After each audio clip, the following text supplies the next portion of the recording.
Week 1 of the 2022 college football season is just about wrapped up, and today, as we begin to look forward to Week 2, I'll be giving you guys my updated college football rankings for this college football season. And Week 1's not quite over yet. We still got a couple more matchups. We got LSU and Florida State, as well as Clemson and Georgia Tech on Monday night, but for the most part, the big matchups are over. So we can start to look forward to Week 2 and give out the updated rankings here today. Week 1, obviously a very eventful week. We saw a couple of huge matchups, a couple of surprises as well. I mean, who would have thought Georgia would have beaten Oregon as much as they did? 49-3 was the final score. Georgia looks just as good as they did a year ago. Oregon fell flat from the start, and there are certainly some concerns for the Ducks moving forward. But obviously, Ohio State Notre Dame was the big game of the week. Ohio State got the win there, close for a long time, but the Buckeyes pulled it out in the end. Let's go and get into our Week 2 rankings, starting out with 1 through 7. Alabama number 1, no surprise here. They beat Utah State 55-0, and honestly, it could have been definitely even more of a blowout, but Alabama pulled their starters with like 10 minutes to go in the third quarter. So, I mean, Alabama was already up 55-0, like in the beginning of the second half. So, yeah, Crimson Tide, they are outstanding. That is going to be a really good football team this season, and I wouldn't be surprised one bit to see them win a national title this year. I mean, it's pretty clear. I mean, your main contenders to win a national title this season as we go in are Alabama, Georgia, Ohio State. These three are definitely your main contenders, in particular Alabama. The way Bryce Young is looking, I mean, he just looked outstanding to say the least last night. So Crimson Tide are really the team to keep an eye on. Georgia, though, they are up to number 2. I had them at number 3 last week. But the way they played against Oregon, you got to put them up to number 2. Honestly, you got an argument to put them at 1, but the way the Crimson Tide are looking, I had to keep them at 1 this week. But Oregon 49-3. Oregon was ranked 11th going into that matchup, and of course, Bo Nix, the Auburn transfer quarterback, just didn't look good. And I mean, that Oregon team, of course, when you're going up against a brutal Georgia defense like that, I mean, it's obviously going to be tough. But yeah, the Ducks just fell flat there, and Georgia just played outstanding. Number 3 is Ohio State. They beat Notre Dame 21-10. Obviously, a huge win over a top 5 opponent. Notre Dame kept it pretty close for a long time, and it was still a close game in the end. Ohio State won it by 11. But certainly, I mean, C.J. Stroud, that's a football team that is extremely talented, and they're, in my opinion, the clear favorite for the Big Ten. But Michigan isn't too far behind, I'd say, honestly. I mean, Ohio State may be the favorite for most, but I wouldn't be sleeping on Michigan either. They beat Colorado State 51-7. And that's a team that on defense, they looked outstanding, and on offense, they put up 51. And offensively, a little bit of room to improve, but obviously the Wolverines are still a team to really, I'd say, keep an eye on. Don't sleep on them as we head further into this season here. Clemson's number 5. They haven't played their Week 1 matchup yet, but I'm assuming they're going to beat Georgia Tech. If they don't beat Georgia Tech, that would be already probably the upset of the year there. But yeah, they got Georgia Tech. That's on Monday night. So Clemson, they're playing them there. Oklahoma, they beat UTEP 45-13. That game was a little bit close to the start there, but OU pulled away in the end, got the win 45-13, comfortable win, and they are 1-0. Texas A&M beat Sam Houston State, shut them out 31-0. So kind of, obviously, you probably want to put up more than 31 points, especially as Texas A&M going up against an FCS opponent there, but they shut them out in the end. And Haynes King, as a quarterback, I feel like he shows potential, but I mean, obviously he's got a couple of questionable. I mean, just throwing the picks, the interceptions. He does need to play better if Texas A&M wants to be, if they want to be a college football playoff contender this season, especially with the competition at the top with Alabama and Georgia. So there's your 1 through 7. Moving on to 8 through 14. USC is my number 8 this week. They beat Rice 66-14. I get that it's Rice. I mean, I understand that 100%, but the way that USC looked there, everything, they were just firing on all cylinders there, and they got the win very easily, cruised to a win there. And I think USC is going to live up to their expectations. I mean, some were saying going into the season that USC is going to be a bust. They're not going to play as well. But honestly, I've been kind of on the boat saying I think USC is going to be a good football team. I do think they live up to those expectations. The way, I mean, it's not just Caleb Williams. It's not just Caleb Williams in there and Lincoln Riley. It's also the transfers that they got. I mean, this is a team that brought in many more transfers, key transfers, more than just Caleb Williams.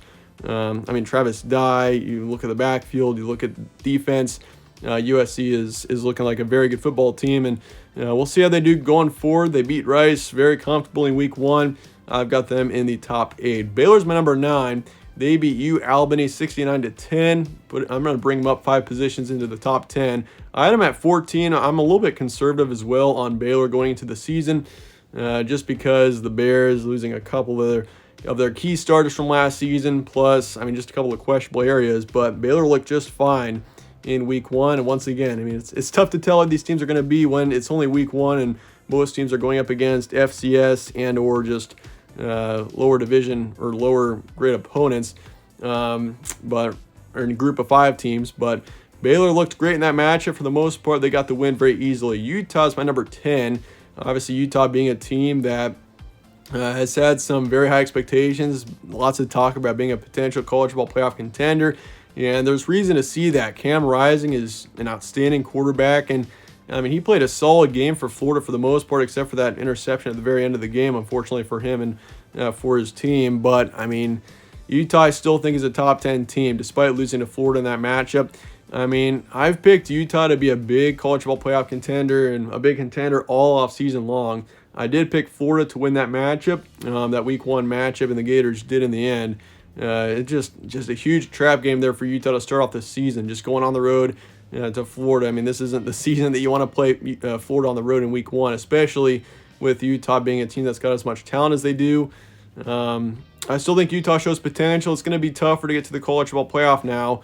That just shows like how crucial that matchup was though in week 1, especially for a Pac-12 team. If you're a Pac-12 team and you want to get to the college football playoff, you probably have to go undefeated and win the Pac-12 title. You can do it. You can maybe do it with 1 loss. Honestly, Utah I think has a chance to still do it. The 1 loss came in the first week of the season, so Utah still has a chance. But this does make the road tougher for them, losing in week 1. But still a very talented team. Keep an eye on them moving forward. Don't write them off just yet. Oklahoma State's number 11. They beat Central Michigan in a shootout, 58-44. Allowed 44 points in that game. So I'm going to move them down 2, but they're still a team that I do see potential in. Arkansas's number 12. They beat Cincinnati 31-24. Good win for the Razorbacks. And Arkansas is a team I think is still going to be relevant this season for sure. Definitely a contender in the SEC. I've got them in the top 12 heading into week 2, which is pretty outstanding for the Razorbacks, being a team that, just in recent history has been a big bottom feeder in the SEC. But Arkansas, keep an eye on them. That's a good football team there. Notre Dame's number 13. They lost Ohio State on the road 10-21. I'm going to move them down 3. Even though I think it was a good effort by Notre Dame. I honestly wasn't too disappointed. They kept it pretty close for most of the game. And honestly, I'm impressed with Notre Dame. I think they looked good in that matchup despite losing to a really good Ohio State team. So I'm going to keep them in the top 15 for sure, just moving down 3, and we'll see how they do moving forward. Michigan State beat Western Michigan 35-13 on Friday. And Michigan State, even though kind of a slow start, it wasn't a terribly impressive game, but I do think Michigan State still, I really like Mel Tucker and that team, Peyton Thorne. They should still be a good team this season, so I'll put them up 1 position into 14. Moving on to 15 through 21 now. BYU's a team that I feel like a lot of people are sleeping on here. They beat South Florida on the road 50-21. They were blowing up South Florida from the start. They came out and they were on fire. And Jaron Hall, I really like that team. Of course, Algier, losing him in the backfield going into the season was one of my main concerns about BYU. But this team to be ranked, I think they were ranked 25th. I think I'm right on that going into week 1. I think I had them at 18 just because I see so much potential in BYU still. BYU is here to stay. They've been good the past couple of years. I think this year is no different, especially with the talent that they've been returning. So I think BYU is number 15 this week for me, and they're a team to really keep an eye on. Miami's number 16. Oh, by the way, BYU has got a huge matchup coming up here in week 2. They play Baylor. That's a sneaky good matchup there. I think the kickoff's like at 9:30 Central, 10:30 Eastern, but that is probably one of the biggest matches of week 2 for sure, if not the biggest. Miami's number 16. They beat Bethune-Cookman 72-13, and Miami looked really good in that matchup, scoring 70 points. Hurricanes can be a good team this season. I got them at 16. NC State's number 17. They had a scare against East Carolina. I'm going to move them down 6 positions. Call it excessive if you want to, but I did want to move up BYU and Miami ahead of NC State. And I think there's 1 or 2 other teams as well. NC State, I may be overreacting, moving them down 6. We'll see how they do moving forward. But I just wanted to put BYU and Miami and the teams in the top 15 ahead of NC State for now, but still definitely going to keep them in the top 20. Kentucky's number 18. I mean, a decently impressive game against Miami, Ohio, 37-13. Obviously, you can't really judge too many week 1 matchups, but overall, a decent win for them. Wisconsin's number 19. They shut out Illinois State 38-0. Obviously, for Wisconsin defensively, that's going to be a really good football team this season. On offense is the main question mark. Kind of like how it is I'll compare Wisconsin to Iowa a bit. I mean, Iowa, they beat South Dakota State 7-3. Didn't even score a touchdown. They scored 2 safeties and a field goal in that matchup. Iowa's just a team that is just straight up bad on offense. And, I mean, their defense, I mean, that's the reason why Iowa couldn't be a big contender last season in the end, was because their offense was so bad. And for Wisconsin, kind of the same thing. I mean, Wisconsin's a team that on defense I think could be a major contender, but on offense, sometimes they can't get it done. But the backfield looks just fine for them. Braylon Allen, that's a team that's really good in the backfield. Quarterback situation, Mertz, not as big of a fan of him, but Wisconsin is still a team to definitely keep an eye on. Pitt beat West Virginia on Thursday night, 38-31. Great win for them. I'll move them up 1 up into the top 20. And Texas, number 21, I've got them entering the rankings this week. I think Texas, I mean, in the AP pool, I wouldn't be surprised to see them in the top 20. But I do want to see how Texas performs against Alabama this upcoming week before I rank them any higher. They beat Louisiana Monroe 52-10. So Quinn Ewers, obviously tough to judge just based on 1 week, but he looked decent when he played. Did throw an interception, which you don't like to see, especially when you're just about to go up against Alabama the very next week. But we'll see how Texas does. They are obviously 1-0, which is a great thing, and we'll see how they do next week against Alabama, which is going to be a huge matchup and a very challenging matchup, I think, for the Longhorns. Number 22 through 25, Wake Forest at 22. They beat VMI 44-10. We'll see how they do moving forward. I think Wake Forest is still a team, though, that I could see being a big contender in the ACC. Florida, huge win over Utah, 29-26. I've got them in at 23. I was tempted to put Florida a bit higher, maybe even into the top 20. I was very impressed by Anthony Richardson. He played outstanding in that matchup. Really led this team to what is a huge win for them, especially coming off of a very disappointing 2021 season. So Florida, just a massive win to start off the season. We'll see how they do. This could maybe propel them to be a bit of a surprise team in the SEC. Tennessee's number 24, also a team that you don't want to sleep on here, is Tennessee. They beat Ball State 59-10. Honestly, these Florida and Tennessee both could be in the top 20 right now. I just have them kind of towards the back for now, just entering the rankings. But they were very impressive against Ball State, 59-10. I like Tennessee a lot going into this season. I liked them this offseason too. Penn State, they beat Purdue 35-31. I had Penn State at 25 last week. I'll keep them at 25 this week as well.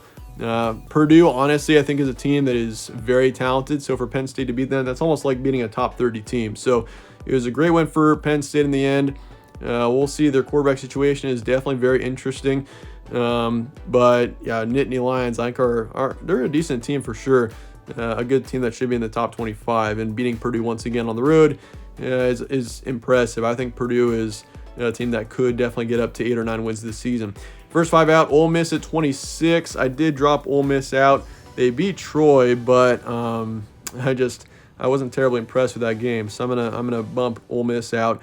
Houston at 27. I don't have Houston in quite yet. They had a huge dogfight with UTSA. 28 is LSU. We'll see how they do against Florida State. Cincinnati's 29, and Oregon is number 30. I dropped out Oregon from number 12 once again. I just did not. The way Oregon played, they just looked. They looked slow. They looked sluggish. They were getting beaten around. And I think Oregon is a team that is.